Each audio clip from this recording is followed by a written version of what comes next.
পশ্চিমবঙ্গের ভৌগোলিক অবস্থা, যেমন ধরুন পাহাড় আছে, সমুদ্র রয়েছে, তো এই অবস্থান অনুযায়ী লজিস্টিক সেক্টরে আমাদের কি অবস্থান, আর বর্তমান অবস্থায় এটা যদি উন্নতি করতে হয় তাহলে তার কি প্রয়োজন বা আপনার মতে কি করা উচিত?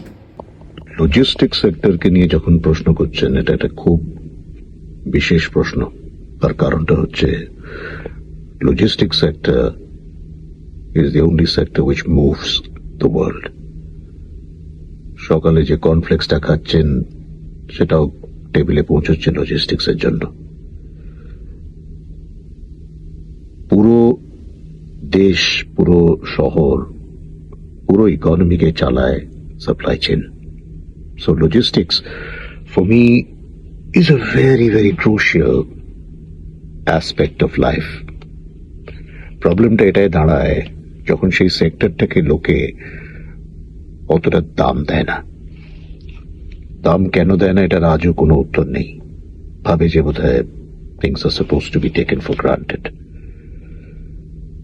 কিন্তু লজিস্টিক সেক্টর কলকাতাতে বা ওয়েস্ট বেঙ্গল পার্টিকুলারলি যদি দেখেন, তাহলে এটাকে তিনটে স্টেপে আমাদের অ্যানালাইজটা করতে হবে। এর প্রথম অ্যানালিসিস হচ্ছে where do we exactly stand, আমরা আছি কোথায় কলকাতার এই লজিস্টিক সেক্টর নিয়ে যখন কথা বলছি। কতটা আমরা অগ্রগতি করেছি, কতটা ইমপ্রুভ করেছি। কলকাতা কিন্তু পুরো নর্থ ইস্টের গেটওয়ে।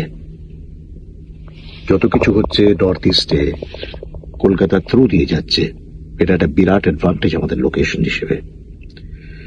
দ্বিতীয় হচ্ছে এই একটা শহর প্রায় তিনটে দেশকে বর্ডার করে। একটা হচ্ছে বাংলাদেশ, যেটা আমাদের ট্রেড পার্টনার অনেকদিন ধরে। অফ লেট কিছু প্রবলেম চলছে, কিন্তু generally it has been A trade partner for Kolkata for a long time, অনেকদিন ধরে। দুই হচ্ছে নেপাল, যেটা আমাদের নর্থ বেঙ্গল থেকে কানেক্টেড হচ্ছে বর্ডার থেকে। আর তিন হলো ভুটান। এই তিনটে জায়গাকে কিন্তু আমরা কভার করে কাজ করতে পারি। আমি নিজে আমার ব্যক্তিগত জীবনে, আমার অফিসিয়াল ওয়ার্কে, আমি ওয়ার্ল্ড ফুড প্রোগ্রামে কাজ করেছিলাম। যখন মালগুলো আসতো কলকাতায়, এবং কলকাতা থেকে আমরা ক্লিয়ার করে ওই পুরো জিনিসটাকে আমরা পাঠাতাম নেপালে। তো ইটালিতে রোমে যে ওয়ার্ল্ড ফুড প্রোগ্রামের পুরো কাজটা আমি তখন করতাম।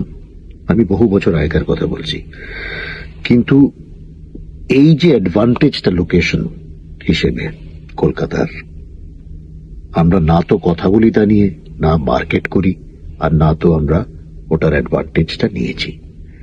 তার জন্য বহু মাল যেটা কলকাতাতে আসতে পারে আমাদের পোর্টে, সেই মালগুলো কিন্তু আমরা আনি না। তো সেটা একটা বিরাট জিনিস।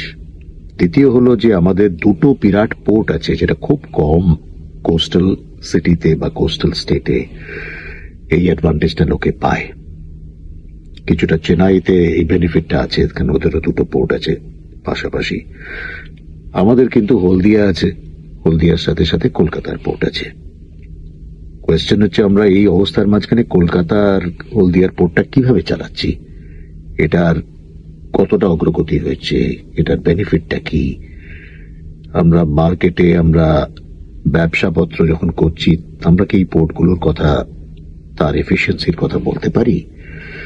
আর যদি বলছি, পোর্টগুলো কি সেই বেনিফিটের অ্যাডভান্টেজটা কাস্টমারদের দিতে পারছে, কতটা পাচ্ছে?